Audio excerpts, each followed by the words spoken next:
Pranams Kalanidhi Prabhu, Hare Krishna. Donat Pranams Guru Maharaj. Just going to put you on page.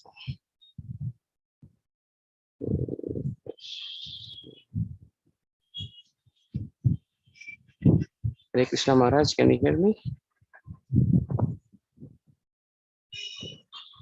You, Hare Krishna.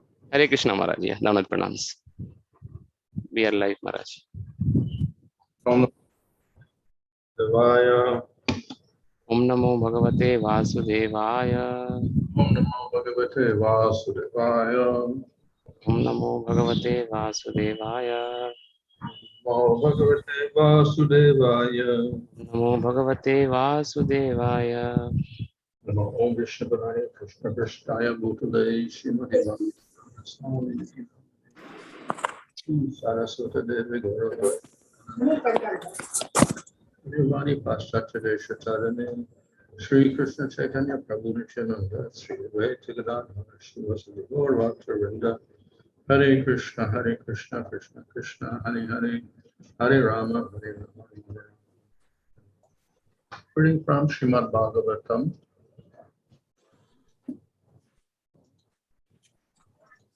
Canto 11. That's right, Maharaj. Canto 11, chapter 14, verse 30. 30.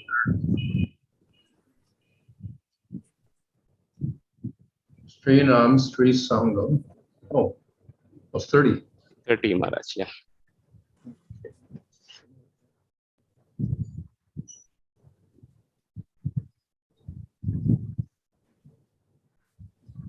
Tathāsya bhavet kleśo bandhaś anya-prasaṅgataḥ yoṣit-saṅgād yathā puṁso yathā tat-saṅgi-saṅgataḥ.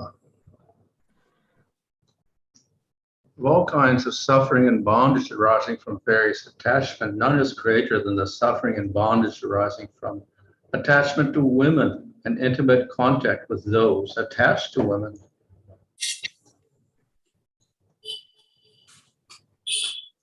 Or one can make a great endeavor to give up intimate contact with women and those fond of women.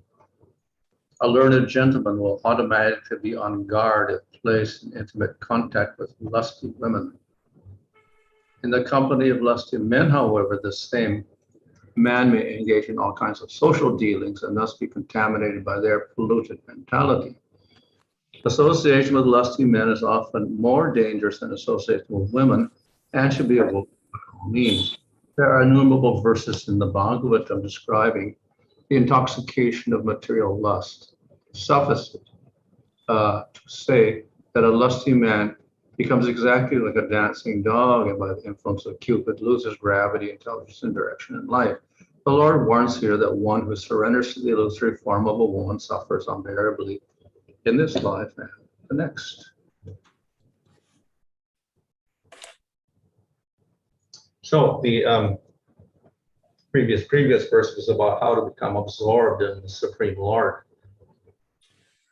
இதற்கு முந்தைய ஸ்லோகத்தில் பகவானிடம் நாம் எவ்வாறு ஊன்றி போவது என்பதை பற்றி பேசப்பட்டது. And now we have a description of the distractions, how or why we don't become absorbed in the Supreme Lord. அதன் பிறகு நம்மால் ஏன் பகவானிடம் ஊன்றி போக முடியவில்லை, அதற்கான தடைகள் என்ன என்பதை பற்றி கூறப்பட்டது. And that means that we have a tendency to enjoy. அதன் பொருளாவது நமக்கு இன்பத்தை அனுபவிக்கக்கூடிய இயற்கை இருக்கிறது. And that enjoyment is centered on ourselves. அந்த இன்பமானது நம்மையே மையப்படுத்தி இருக்கிறது. In other words, we exclude Krishna. வேறு விதமாக சொல்ல வேண்டும் என்றால் நாம் கிருஷ்ணரை அதிலிருந்து தவிர்க்கிறோம். So that is called bahirmukha. அதை பகிர்முகம் என்று அழைக்கப்படுகிறது. We're faced away from Krishna and towards material energy for our enjoyment. நாம் கிருஷ்ணரிடம் பாராமுகமாக இருக்கும் பொழுது நாம் பௌதிக சக்தியை அனுபவிக்க ஆசைப்படுகிறோம். So immediately when the jivas of this type, then he gets a subtle body and a gross body.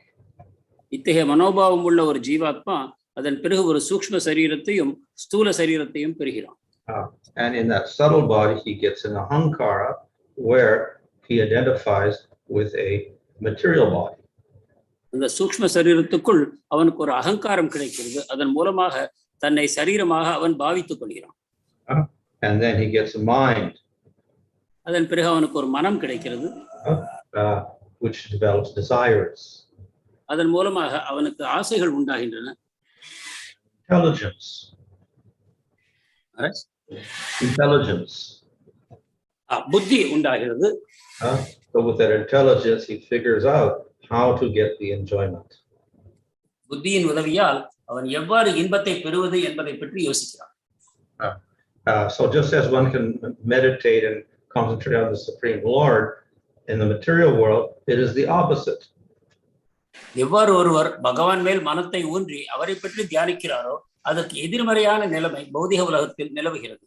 So in Bhāgavatam, Krishna describes ajayito vishayam puṁsaḥ, the human being, he meditates on vishaya, sense objects.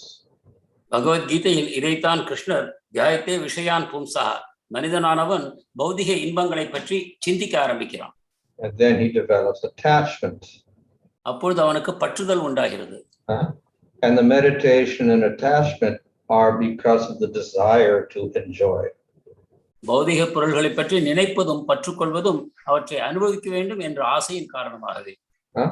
And once that happens, then he begins to lose proper intelligence, that is, understanding of who he is. இது நிகழும் பொழுது அவனது சரியான புத்தி செயல்பட மறுக்கிறது. அதாவது நான் யார் என்பதை அவன் மறக்கிறான். Becomes completely absorbed in his material body. அவன் தன்னுடைய பௌதிக சரீரத்தில் ஆழ்ந்து போகிறான். And then he carries out acts to fulfill his desires. அதன் பிறகு தன்னுடைய ஆசைகளை நிறைவேற்றுவதை பற்றி அவன் யோசிக்க ஆரம்பிக்கிறான். And from that he gets karma. அதிலிருந்து கர்மம் உண்டாகிறது. And then he suffers. அதனால் அவன் துன்பப்படுகிறான். And if he does lots of sinful activity, he goes to lower and lower bodies. மேலும் அவன் பாவச் செயல்களில் ஈடுபடும் பொழுது இன்னும் தாழ்ந்த சரீரங்கள் அவனுக்கு வாய்க்கின்றன. So in this way, the jiva continues birth after birth in the material world. இவ்வாறாக ஜீவாத்மா மீண்டும் பௌதிக உலகத்தில் பிறவி எடுக்கிறான். And the seed of all of this is that the jiva thinking he is not dependent on the Supreme Lord. இது அனைத்திற்கும் விதையாக விளங்குவது ஜீவாத்மா தான் பகவானை சார்ந்து இல்லை என்பதை அறியாமல் இருப்பது. But because the jiva has got this tendency to know and to experience, therefore it's very difficult for him to give up this enjoyment. ஜீவாத்மாவுக்கு பொருள்களை அறியவும் அவற்றை அனுபவிக்கும் ஆன இயற்கை இருப்பதன் காரணமாக அவன்களிலிருந்து விடுபட கஷ்டப்படுகிறான். By nature, the jiva is a knower or yathā. He knows things. இயற்கையாகவே ஜீவாத்மா ஒரு விஷயங்களை அறிவதில் ஈடுபடுகிறான். And he has a sense of I. அவனுக்கு நான் என்ற உணர்வு இருக்கிறது. So the jiva tries to function with this I know, and I'm a bhokta, I enjoy, in the material world with the material body. ஜீவாத்மா நான் என்ற அந்த ஆதாரமான விஷயத்தை கொண்டு நான் இதை அறிகிறேன், நான் இதை அனுபவிக்கிறேன், நான் இதை செய்கிறேன் என்ற விதமாக அந்த நான் என்பதை கொண்டு அவன் செயல்படுகிறான். அந்த நான் என்பது உடலுடன் அடையாளப்படுத்தப்பட்டிருக்கிறது. So if one is very intelligent in the material world, then he begins to understand that all of this endeavor is pretty useless. பௌதிக உலகத்தில் மிகவும் அறிவுடன் இருக்கக்கூடிய ஒருவன் புரிந்து கொள்ளலாம், நான் செய்யக்கூடிய முயற்சிகள் அனைத்தும் வீணானவை. The enjoyment is temporary and therefore not satisfying. இந்த இன்பம் தற்காலிகமானது, எனவே எனக்கு முழு திருப்தியை தராது. Okay. So the logical conclusion is that if we want peace, then we have to get rid of all of these desires. இதிலிருந்து நாம் ஒரு சரியான முடிவுக்கு வர வேண்டும். நமக்கு மன அமைதி வேண்டும் என்றால் ஆசைகளை விட்டுவிட வேண்டும். We have to get rid of the idea that I am this material body. நான் இந்த பௌதிக சரீரம் என்னும் எண்ணத்தை விட்டுவிட வேண்டும். So the goal becomes to get free of being aware of the material world with all the sense objects, not thinking I am this body without enjoyment, etc. இந்த பௌதிக உலகத்திலிருந்து நான் இந்த சரீரம் அல்ல, நான் இந்த விஷயங்களை அனுபவிப்பேன் அல்ல என்ற நிலையை அடைவது கடினமாக இருக்கிறது. So this leads to the impersonal conclusion. The solution to the world is to have no action, no knowledge, nothing. இந்த முயற்சியிலிருந்து ஒருவன் அருவமான ஒரு முடிவுக்கு வருகிறான். செயல்கள் இல்லை, குணங்கள் இல்லை என்னும் விதமாக. And it is very difficult once one gets into that thought pattern to think of spiritual ahankara or spiritual intelligence or spiritual mind. அத்தகைய தவறான அருவவாத முடிவுக்கு ஒருவன் வந்த பிறகு ஆன்மீகமான மனம், ஆன்மீகமான புத்தி, ஆன்மீகமான அகங்காரம் இவற்றை அறிவது அவனுக்கு கடினமாகிறது. And that is why the impersonalist does not appreciate the process of bhakti. இதனால் தான் அருவவாதிகளால் பக்தியை புரிந்து கொண்டு பாராட்ட முடியவில்லை. Just as the person described in this verse is absorbed in material enjoyment, so with his body and his mind and intelligence, false ego, so the pure jiva can become completely absorbed in the Supreme Lord in prema. எவ்வாறு இந்த ஸ்லோகத்தில் பௌதிக சரீரத்துடன் அடையாளப்பட்டுக் கொண்டிருக்கிற ஒரு மனிதன் இந்த உலகத்தை அறிவதிலும் ஆனந்தப்படுவதிலும் தன்னை செயல்படுத்திக் கொள்கிறானோ, அதே போல ஒரு ஜீவாத்மாவினால் பரமாத்மாவை அடையவும் அவர் மூலமாக ஆனந்தத்தை அனுபவிக்கவும் முடியும்.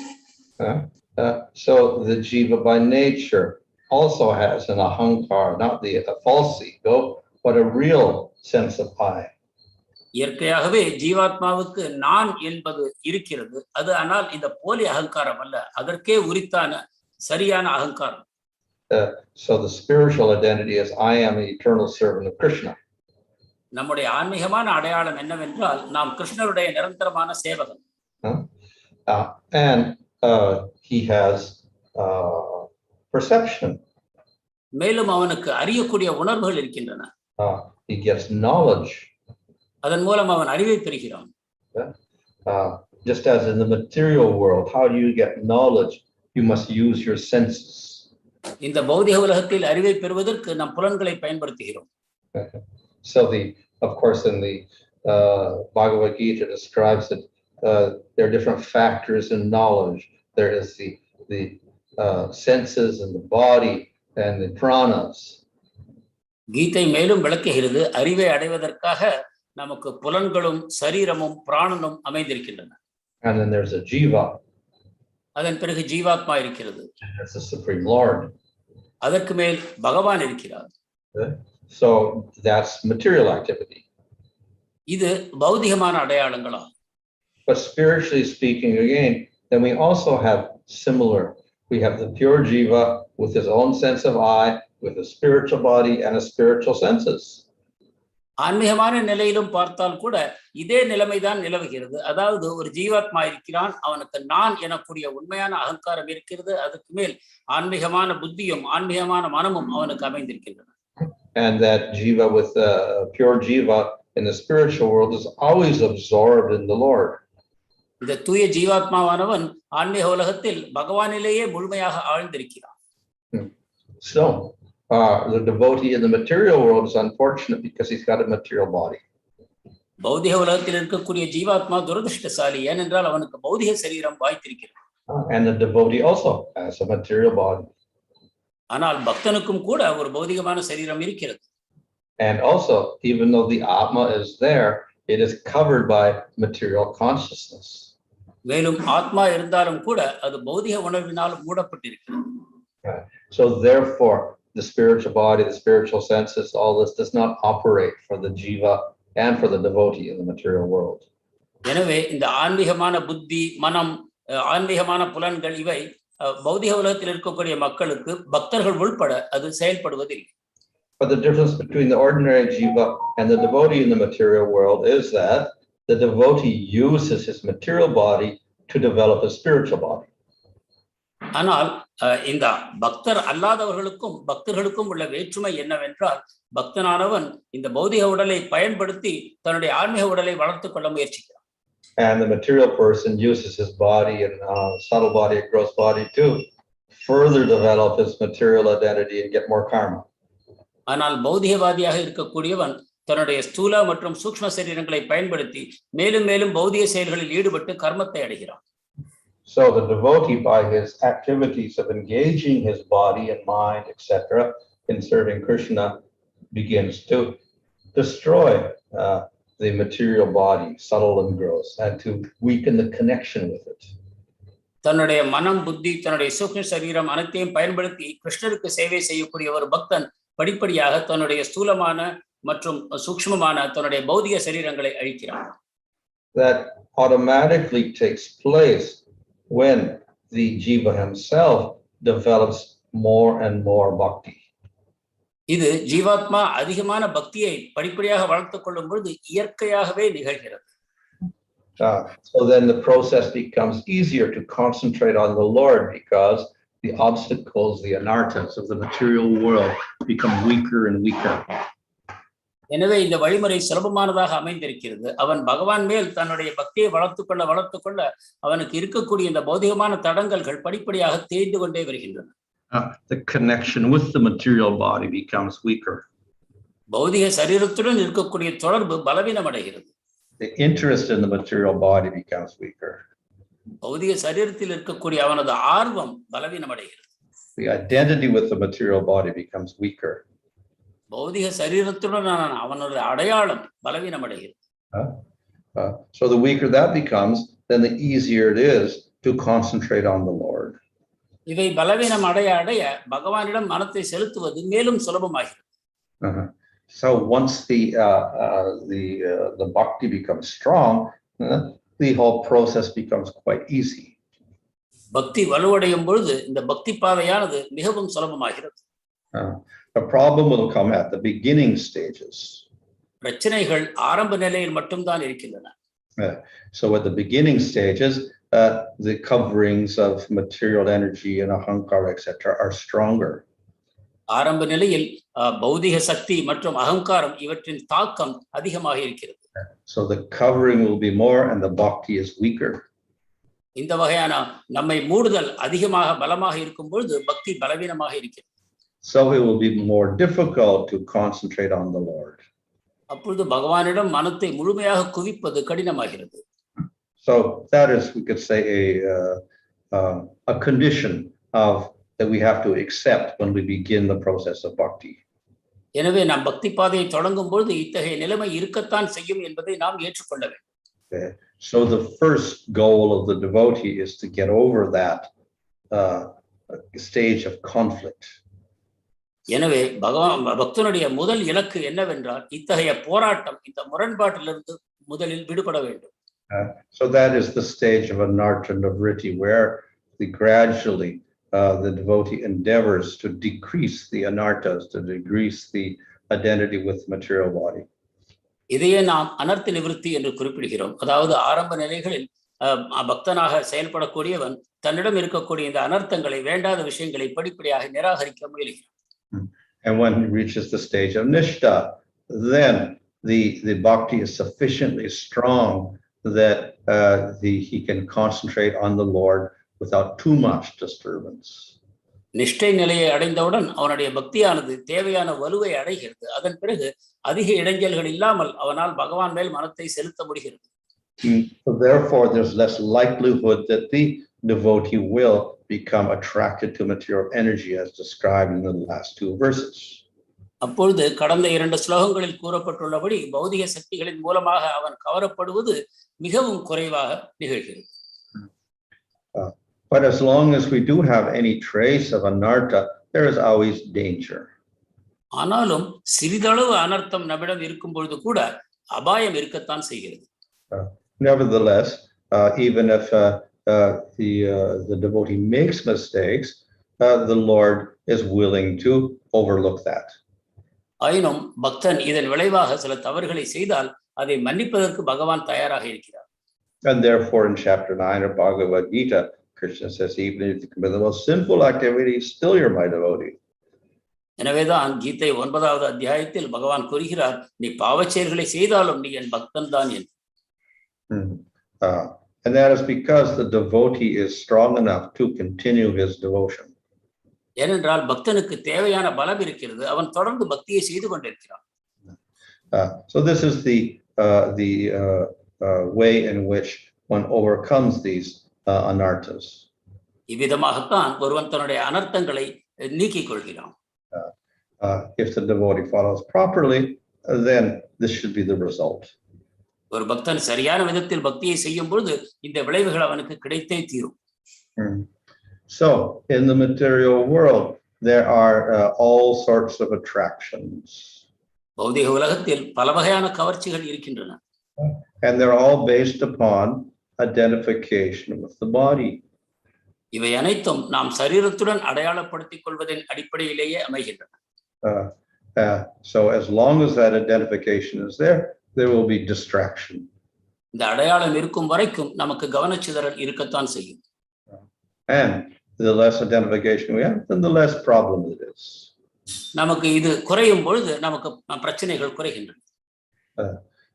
So in this way, different people are at different levels. இவ்வாறு பலவிதமான மக்கள் பல தரங்களில் அமைந்திருக்கிறார்கள். And of course, in the gunas, those who are in tamagun and rajagun are more, they have more identity with the material body. Those in sattvagun have less. குணங்களின் அடிப்படையில் பார்க்கும் பொழுது ரஜோகுணம் தமோகுணத்தில் இருக்கக்கூடியவர்கள் அதிக அளவில் தங்கள் சரீரத்துடன் அடையாளப்படுத்துவார்கள், சத்துவகுணத்தில் இருப்பவர்கள் குறைந்த அளவில் அடையாளப்படுத்துவார்கள். And for that's why in sattvagun one of the qualities is prakash, knowledge. எனவேதான் சத்துவகுணத்தின் ஒரு அடையாளமாவது அறிவு, பிரகாசமாகும். One becomes aware that one is not the body, but one is atma. அவர்கள் நான் சரீரம் அல்ல, நான் ஒரு ஆத்மா என்பதை நன்கு உணர்கிறார்கள். So therefore those who are sattvic will have an easier time in combating the anarthas. எனவே சத்துவகுணத்தில் இருக்கக்கூடியவர்கள் அனர்த்தத்துடன் போராடுவதில் சுலபமாக வெற்றி காண்கிறார். However, bhakti is so strong that even if you're in the lower gunas and you have faith, through the practice of bhakti, you overcome all these obstacles and you surpass sattva-guna. ஆனால் பக்தி பலமாக இருந்தால் அவனுடைய நம்பிக்கையின் காரணமாகவும் தீவிரமான பக்தியின் காரணமாகவும் அவன் அனர்த்தங்களில் இருந்து விரைவாக விடுபட்டு சத்துவகுணத்தை அடைகிறான். And therefore Krishna says you surpass the gunas. எனவேதான் கிருஷ்ணர் கூறுகிறார், நீ குணங்களை கடந்து செல்வாயாக. So this is the power of bhakti. இதுதான் பக்தியின் சக்தியாகும். So even if we start in the lower gunas, if we practice bhakti properly, then we overcome the gunas. நாம் ஆரம்ப நிலையில் தாழ்ந்த குணங்களில் அமைந்திருந்தாலும் கூட பக்தியை செய்வதன் மூலமாக குணங்களை கடந்து செல்வோம். And similarly we overcome the varnas. அதே போல வர்ணங்களையும் நாம் கடக்கிறோம். The varnas are based on gunas. வர்ணங்கள் குணங்களின் அடிப்படையில் தான் கூறப்படுகின்றன. So the Sudras in Tamagun and the Brahmas in Sattvagun. சூத்ரர்கள் தமோகுணத்திலும் பிராமணர்கள் சத்துவகுணத்திலும் இருப்பதாக கூறுகிறோம். But when the devotee practices bhakti, he surpasses the gunas, he surpasses the varnas. ஆனால் பக்தன் பக்தியை செய்வதன் மூலமாக குணங்களை கடக்கும் பொழுது அவன் வர்ணங்களையும் கடந்து செல்கிறான். So in that sense, the devotee has no use for the varnas also. எனவே பக்தனுக்கு இந்த வர்ணங்கள் தேவையில்லாமல் போகின்றன. However, because he still has a material body, he may act within the varnas. இருப்பினும் அவனுக்கு பௌதிக சரீரம் இருக்கும் வரையில் அவன் இந்த வர்ணத்துக்கு உட்பட்டு செயல்படுகிறான். And this is the advice that Krishna gives to Arjuna. இந்த அறிவுரையைத்தான் கிருஷ்ணர் அர்ஜுனனுக்கு வழங்குகிறார். So he says, you're a kshatriya, then you should fight.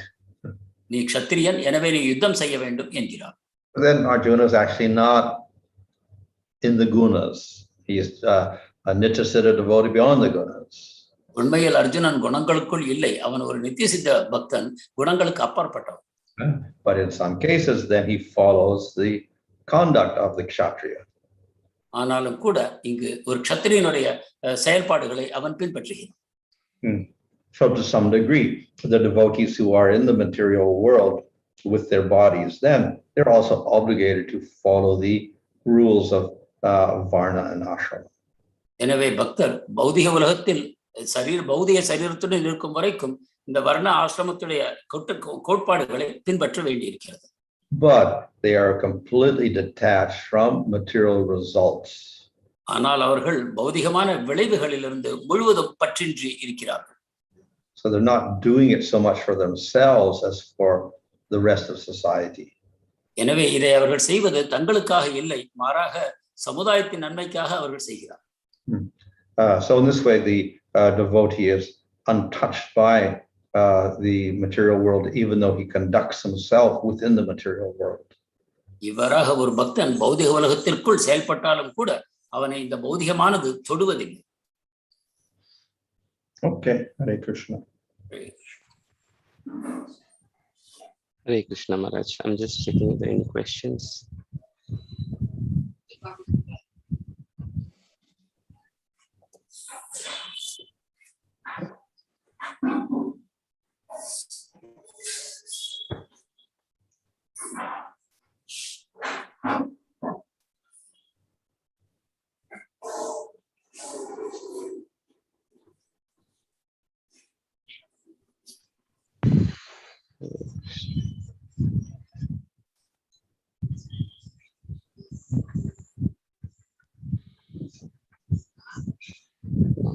I don't see. Okay, Maharaj, I just see the first question here from Srinivas Nitai Prabhu. Does spiritual body develop only after one leaves the material world? ஒருவன் பௌதிக சரீரத்தை விட்ட பிறகுதான் ஆன்மீக உடல் வளர்கிறதா? No, when one develops bhava, then one can see the Lord. If he sees the Lord, he must have spiritual eye, not material eye. இல்லை, ஒருவனுக்கு பாவம் உண்டான உடனேயே அவன் பகவானை காண்கிறான். பகவானை காண்கிறான் என்றால் அவனுக்கு ஆன்மீக கண்கள் வந்துவிட்டன என்பது பொருள். பௌதிக கண்களால் அவரை காண இயலாது. So in the bhava stage, that spiritual body begins to manifest and it fully operates in prema. எனவே பாவ நிலையிலேயே ஒருவனுடைய ஆன்மீக சரீரம் வெளிப்படுகிறது. அது பிரேம நிலையில் முழுமையாக செயல்பட ஆரம்பிக்கிறது. But simultaneously still holding on to his gross body. அதே சமயத்தில் அவன் தன்னுடைய ஸ்தூல சரீரத்தையும் வைத்துக் கொண்டிருக்கிறான். Thank you, Maharaj. This one is from Jyoti Sundar Mataji. Is it necessary that one should develop sattvic qualities like eating sattvic food, etc.? ஒருவர் சத்துவ குணங்களை வளர்த்துக் கொள்வது அவசியமா? உதாரணமாக சத்துவமான உணவுகளை உட்கொள்வது போன்ற வழிமுறைகளை பின்பற்றி. Well, even sattva gun binds one to the material world. உண்மையில் பார்த்தால் சத்துவகுணம் கூட ஒருவரை பௌதிக உலகத்துடன் கட்டி போடுகிறது. So though we take sattvic food, it's not actually sattvic because we offer it to Krishna, so it's spiritual food.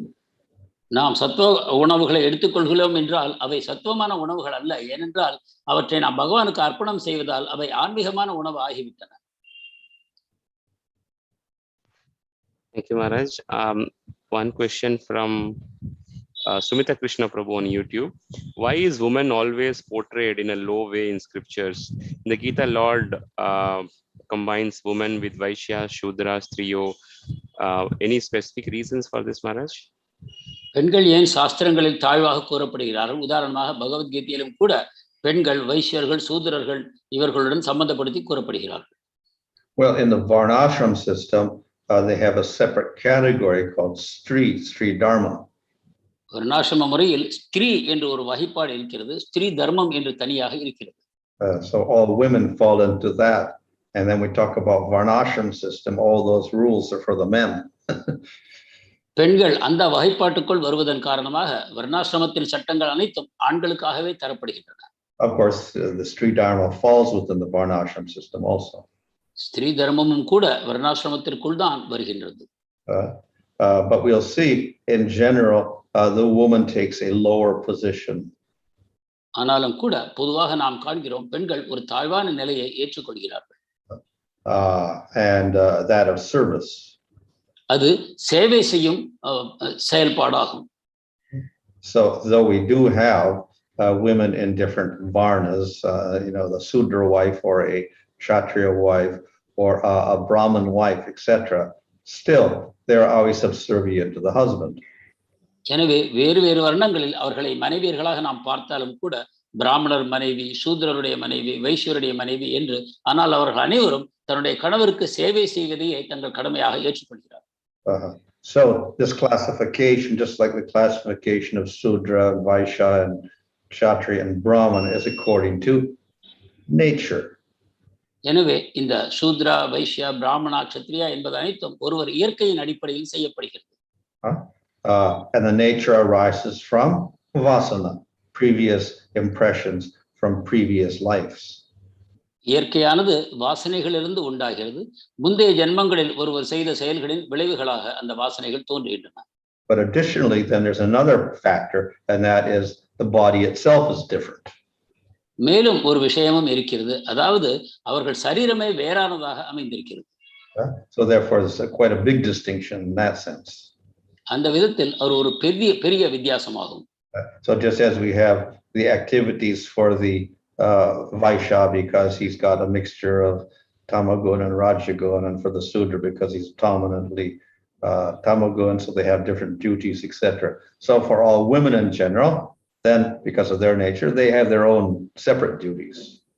எவ்வாறு வைசியர்கள் ரஜோகுணம் தமோகுணமும் கலந்து இருப்பதால் அவர்களுக்கு சில கடமைகளும், சூத்திரர்கள் முழுமையாக தமோகுணத்தில் இருப்பதால் அவர்களுக்கு வேறு வகையான கடமைகளும் தரப்பட்டிருக்கிறதோ, அதே போல பெண்களின் சரீரமும் அவர்களுடைய குணங்களும் வேறு விதமாக அமைக்கப்பட்டிருப்பதால் அவர்களுக்கு தனியான கடமைகள் விதிக்கப்பட்டிருக்கின்றன.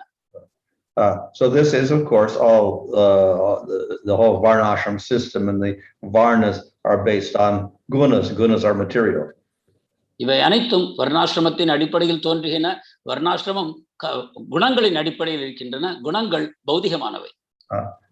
So the whole system is material. எனவே இந்த வர்ணாசிரம தர்மம் முழுவதும் பௌதிகமானது. And ultimately, the jiva is beyond that. இறுதியில் ஜீவாத்மா இவற்றுக்கு அப்பாற்பட்டவன் என்பதை உணர வேண்டும். So the jiva is not Sudra or Vaishya or Brahman or Kshatriya or woman or man. ஜீவாத்மா க்ஷத்ரியனோ, வைஷ்யனோ, சூத்ரனோ, பிராமணனோ அல்லது ஆணோ பெண்ணோ அல்ல. So therefore, in the spiritual world, we don't have varnas or distinctions of men and women based upon these material qualities. எனவே ஆன்மீக உலகத்தில் இந்த வர்ணாசிரமமோ அல்லது ஆண் பெண் வித்தியாசமோ பௌதிக குணங்களின் அடிப்படையில் செய்யப்படுவதில்லை. It's all based upon service to Krishna. அவை அனைத்தும் கிருஷ்ணனுக்கு சேவை எனும் அடிப்படையில் அமைகின்றன. So some are in lower positions of service, some are in higher positions of service. எனவே அங்கும் பார்ப்போமானால் சிலர் சேவைகளில் தாழ்ந்த இடங்களையும் சிலர் உயர்ந்த இடங்களையும் ஏற்றுக்கொள்கிறார். And that is simply because of the strength of their bhakti. அது முழுவதும் அவர்களது பக்தியின் சக்தியின் அடிப்படையில் அமைகின்றன.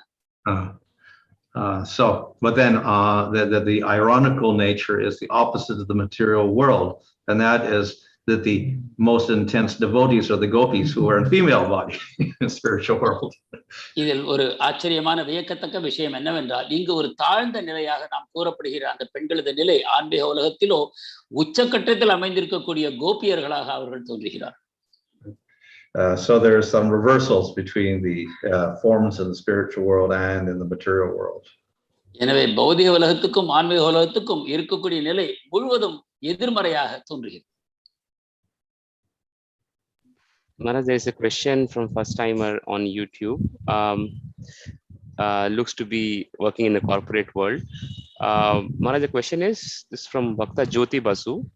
While practicing bhakti, which help towards proceed towards sattva-guna, we meet people of rajasic and tamogunas and food habits in the office and all that. So how to address this difference at workplace? பக்தி பயிற்சியின் மூலமாக நாம் சத்துவகுணத்தை அடைய முயற்சிக்கும் பொழுது நம்முடைய சங்கத்தில் வரக்கூடிய இதர மக்கள் உணவு பழக்கங்களிலும் வேறு பழக்கங்களிலும் ரஜோ தமோகுணத்தில் அமைந்திருப்பதை காண்கிறோம். நம் உத்தியோகத்தின் விஷயமாக இதை செய்ய நேரிடுகிறது. இதிலிருந்து நாம் எவ்வாறு நம்மை காத்துக்கொள்வது? Well, as much as possible, we should try to avoid their food. முடிந்த வரைக்கும் அவர்களுடைய உணவை ஏற்றுக்கொள்வதை நாம் தவிர்க்க வேண்டும். We see among the devotees that the 6 exchanges of devotees. One is to feed or to be fed, but it's all devotees interacting with prasadam. பக்தர்களுக்குள் 6 வகையான அன்பு பரஸ்பரங்களை நாம் காண்கிறோம். அவற்றுக்குள் ஒன்று பக்தர்களுக்கு பிரசாதத்தை வழங்குவது, அவர்களிடமிருந்து பிரசாதத்தை ஏற்றுக்கொள்வது. ஆனால் இது பக்தர்களுக்கு இடையில் மட்டும் நிகழக்கூடியது. So that establishes a friendly spiritual relationship. இதன் மூலமாக ஆன்மீகமான நட்புறவு உண்டாகிறது. But if we carry out these similar activities of feeding and getting fed and talking together, exchanging knowledge together, etc., giving gifts to materialists, we're bound to get material bondage, material attraction. இதே வகையான பரிமாற்றங்களை, உணவை பகிர்ந்து கொள்வது, விஷயங்களை, மனத்தில் உள்ள எண்ணங்களை பகிர்ந்து கொள்வது, இத்தகைய வழிமுறைகளை நாம் பௌதிகமான மக்களுடன் செய்வோமானால் அதன் விளைவு பௌதிகமானதாக பற்றுகளை உண்டாக்குகிறது. So we have to try to avoid all of the tamasic and rajasic food. எனவே தமோ ரஜோகுணங்களில் அமைந்திருக்கக்கூடிய உணவை நாம் தவிர்ப்பதற்கு முயல வேண்டும். And at best we can accept the sattvic food. குறைந்தபட்சமாக சத்துவகுணமான உணவையாவது நாம் ஏற்றுக்கொள்ள வேண்டும். But of course the devotee wants prasadam, not even sattvic food. ஆனால் பக்தன் விரும்புவது பிரசாதத்தை தான், சத்துவகுணமான உணவை கூட அவன் நாடுவதில்லை.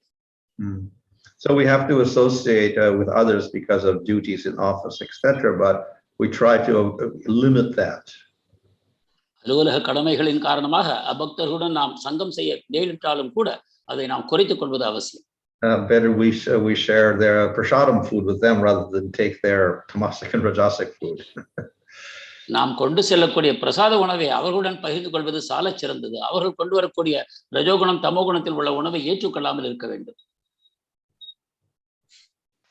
Maharaj, I was just remembering that this pandemic is a blessing. We are all working from home. We don't need to interact with them so much these days. Very good. Well, I've also heard that because of pandemic now, people don't want to back to the office. They don't want to go back.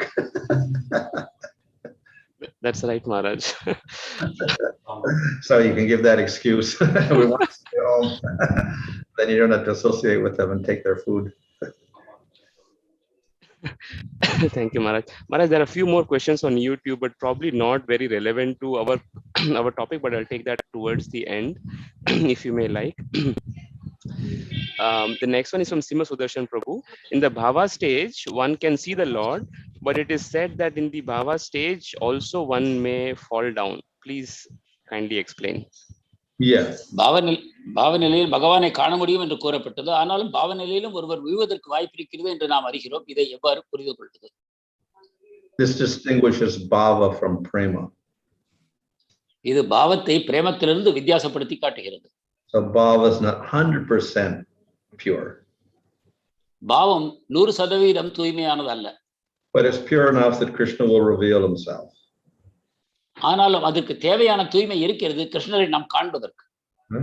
So the impurity is the results of previous aparads. அதில் உள்ள அசுத்தமானது ஏற்கனவே நாம் செய்திருக்கக்கூடிய அபராதங்கள் மட்டுமே. And this may cause some material identity or material action. இது சில விதமான பௌதிக அடையாளங்களையும் செயல்பாடுகளையும் உண்டாக்கலாம். So that's the difference between bhava and prema. இதுதான் பாவத்துக்கும் பிரேமைக்கும் உள்ள வேற்றுமை. However, even that devotee on bhava, because of his attachment to the Lord has attachment to him. ஆனாலும் பாவ நிலையில் உள்ள பக்தன் பகவானிடம் பற்று கொண்டிருப்பதால் பகவானும் அவரிடம் பற்று கொண்டிருக்கிறார். If he happens to fall or make a mistake or whatever, the Lord is willing to help him. அவன் தவறுகளை செய்தாலும் விழுந்துவிட நேரிட்டாலும் பகவான் அவனுக்கு உதவ தயாராக இருக்கிறார். Thank you, Maharaj. Next one is from Ruparani Revati Mataji. Maya means that which is not, but Lord has created this material nature, jivas, etc. Even though it is temporary, it is manifested. Then why it is termed as Maya, illusory? மாயா என்பது பொய்யானது என்று ஏன் கூறப்படுகிறது? ஜீவாத்மாக்கள் அனைவரும் இதில் தானே அமைந்திருக்கிறார்கள். Well, it's not what we think it is. நாம் எவ்வாறு அதை நினைக்கிறோமோ அதை போல அது இல்லை என்பதைத்தான் நாம் உணர வேண்டும். So we think it is a source of enjoyment. நாம் இதை சுகம் அனுபவிக்கக்கூடிய ஒரு வகையாக கருதுகிறோம். But actually it's a source of suffering. ஆனால் அதுவோ துன்பத்தின் ஆதாரமாகும். We think it's eternal, but it is very temporary. அதை சாஸ்வதமாக நாம் கருதுகிறோம், ஆனால் அது தற்காலிகம். In that sense, it's illusory. இவ்வாறு அது மாய தோற்றம். Thank you, Maharaj. Sorry, I think there is one more. This one. Okay, this one is from Uttam Damayanti Mataji. Other than the primary 5 rasas, is there a rasa that denotes parent-child relationship, like Krishna's relationship with his sons and his daughters. Yeah. இந்த 5 முக்கிய ரசங்களை தவிர கிருஷ்ணருக்கு குழந்தையாக வரக்கூடிய அத்தகைய ரசங்களும் உள்ளதா? Yeah, this is described in the nectar of devotion. It is the type of dasya. இது பக்தி ரசாமிர்த சிந்துவில் விளக்கப்படுகிறது. இது ஒரு வகையான தாசிய ரசமே ஆகும். From our point of view, if we're the child and Krishna is the father, then there's a service attitude there. நம் கண்ணோட்டத்தில் பார்த்தால் கிருஷ்ணர் தந்தையாகவும் நாம் குழந்தையாகவும் இருக்கும்பொழுது அங்கு ஒரு சேவைக்கான வாய்ப்பு இருக்கிறது. Thank you, Maharaj. As I said, I'll just take a last few questions on the first timers on YouTube. This is from Bhakta Kamalakandan, and you may answer it briefly, Maharaj. How to take initiation? தீட்சை எடுத்துக்கொள்வது எப்படி? Well, it depends on your faith. அது உங்கள் நம்பிக்கையை பொறுத்திருக்கிறது. And due to the faith, if our faith becomes steady, then we want to solidify that faith and progress nicely. உங்களுடைய நம்பிக்கை ஸ்திரமான நிலையை அடையும் பொழுது அதை நீங்கள் மேலும் தீவிரப்படுத்த விரும்பும் பொழுது நீங்கள் தீட்சை ஏற்றுக்கொள்ளலாம். So therefore, we accept guidance. அப்பொழுது நாம் வழிகாட்டியை ஏற்றுக்கொள்கிறோம். And we accept that person as authority. அந்த நபரை நமது அதிகாரபூர்வமாக நமக்கு வழிகாட்டியாக ஏற்கிறோம். So when we do that, then we have to accept that authority. அவருடைய வார்த்தைகளை அதன் பிறகு நாம் ஏற்றுக்கொள்ள வேண்டும். So if one is got to that stage where one is willing to accept that authority, one becomes qualified for initiation. அந்த அதிகாரியினுடைய சொற்களை பின்பற்ற ஒருவர் தயாராகும் பொழுது அவர் தீட்சை எடுத்துக்கொள்ளலாம். Thank you, Maharaj. This next one is from Satya Achyuta Prabhu. Mixing the honey in the abhishekam can be availed on the Ekadasi day. That is the question. The point is there is a difference of opinion regarding honey consumption on fasting days. நாம் அபிஷேகம் விரத நாட்களில் பகவானுக்கு அபிஷேகத்தில் தேனை கலந்து இருக்கும் பொழுது அந்த சரணாமிர்தத்தை நாம் ஏற்றுக்கொள்ளலாமா? Well, there's a matter of what type of vrata, what vow you take. நாம் எத்தகைய விரதத்தை அனுஷ்டிக்கிறோம், எத்தகைய உறுதியை ஏற்றுக்கொண்டிருக்கிறோம் என்பதை பொறுத்தது. So on Ekadasi, some people eat nothing, no water even. Ekadashi என்று சிலர் எதையும் உண்பதில்லை, நீர் கூட பருகுவதில்லை. Others will take water. சிலர் நீர் எடுத்துக்கொள்கிறார்கள். Others will take water and food which is non-grains. மற்றவர்கள் தானியங்கள் கலக்காத உணவையும் நீரையும் எடுத்துக்கொள்கிறார்கள். Others, like the Sri Vaishnavas, will also take even grains if it is broken in Italy. Sri வைஷ்ணவர்கள் தானியங்களையும் ஏற்றுக்கொள்கிறார்கள், அது உடைந்த வடிவத்தில் இருந்தால் இட்லி போன்று. So there are various levels of vows we can take.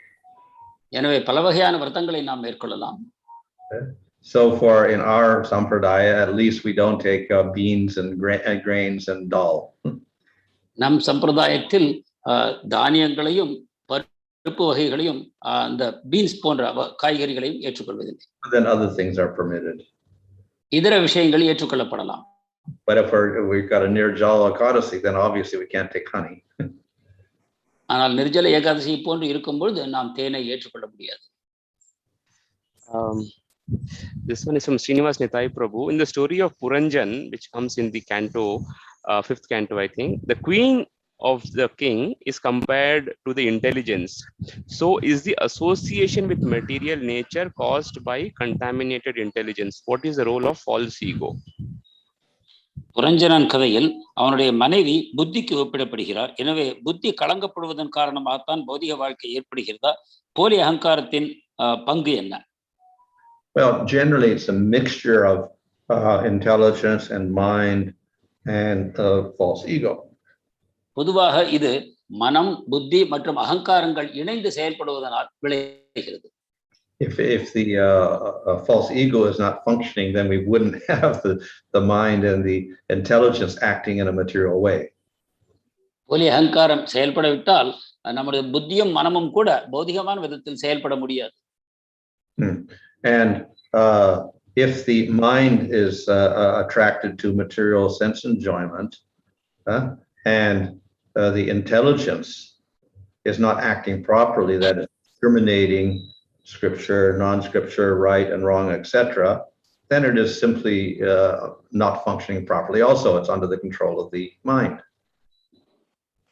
மனம் பௌதிகமான புலனுகர்ச்சி பொருட்களில் ஈடுபடும் பொழுது புத்தியானது சாஸ்திரங்களின் அடிப்படையில் எது சரி எது தவறு என்ற விஷயங்களை சரியாக காணவில்லை என்றால் அந்த புத்தி சரியாக செயல்படவில்லை என்பது பொருள். அது மனத்தையே பின்பற்றுகிறது. And it becomes useful for the mind to fulfill the mind's desires. அது மனத்திற்கு சேவை செய்ய ஆரம்பிக்கிறது. மனத்தினுடைய ஆசைகளை பூர்த்தி செய்து கொள்ள அந்த புத்தி உதவுகிறது. Sorry, Maharaj, I missed a question. This is from Ramakrishna Prabhu. Narada, in his previous life, had the experience of the Lord for a fraction. Is it proper to understand that Narada was in the bhava stage at that time? நாரதர் முந்தைய பிறவியில் ஒரு கண நேரம் பகவானை தரிசித்தார் என்று நாம் அறிகிறோம். அது அவர் பாவ நிலையில் இருந்தார் என்பதை குறிக்கிறதா?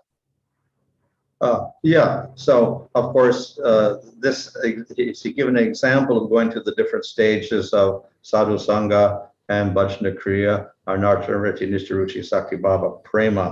But on another level, he is Shaktivash avatar of the Lord, so he's eternally in prema also. But he performs this pastime of going through the different stages. இது படிப்படியாக ஸ்ரத்தா, சாது சங்கா, பஜன கிரியா என்று பாவ பிரேம நிலை வரை ஒருவர் செல்வதை இந்த நாரத முனிவருடைய வாழ்க்கையானது நமக்கு எடுத்து காட்டுகிறது. ஆனால் இன்னொரு நிலையில் பார்ப்போமானால் அவர் ஒரு சக்தியாவை அவதார். இவர் அனைத்துக்கும் அவர் அப்பாற்பட்டவர். ஆனாலும் கூட அவரது வாழ்க்கை மூலமாக நமக்கு இந்த வேறு வேறு படிகளை காண்பிக்கப்படுகிறது. Thank you so much, Maharaj. I guess that's it for today.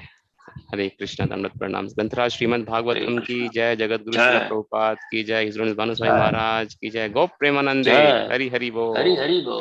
Hari Hari. Excellent questions, excellent answers by Maharaj. Hare Krishna, thank you so much. Hare Krishna. Yeah, I'll cover the announcements today evening. Krishna Katha will be by Jai Gopinath Prabhu.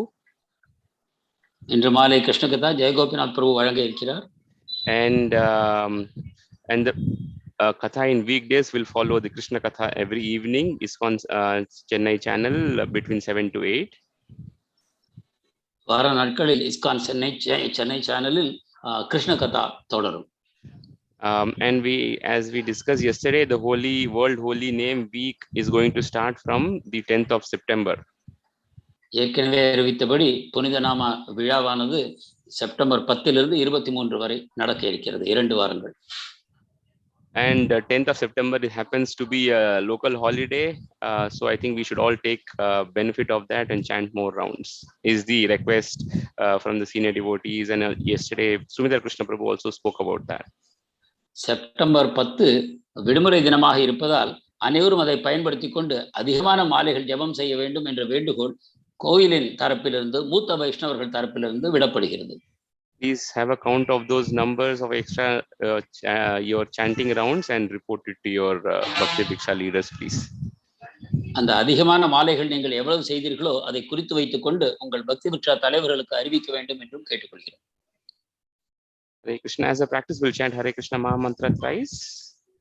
Hare Krishna, Hare Krishna, Krishna Krishna, Krishna Hare Hare, Hare Ram, Hare Ram, Ram Ram, Hare Hare, Hare Krishna, Hare Krishna, Krishna Krishna, Hare Hare, Hare Ram, Hare Ram, Hare Ram, Hare Ram, Ram Ram, Hare Krishna, Hare Krishna, Krishna Krishna, Hare Hare, Hare Ram, Hare Ram, Hare Ram, Ram Ram, Hare Hare. जय वांछा कल्पतरुभ्यः से कृपा सिंधु पतितानां पावनेभ्यो वैष्णवेभ्यो नमो अनंत और भक्तवृंद की जय. Thank you, Kalanidhi Prabhu. Thank you, Prabhu. I had a little problem with my I see laptop. It says upgrade. It has been asking me for a long time, upgrade now or later. I was always typing later. Today it sort of forced me, and still I have a problem with that. So I quickly ran to... Maybe it's an OS upgrade? OS upgrade, I think. I don't know really. I am still struggling with it. Luckily, Mataji got this iPad ready for me, so I joined. Thank you. Hare Krishna. Hare Krishna. Thank you.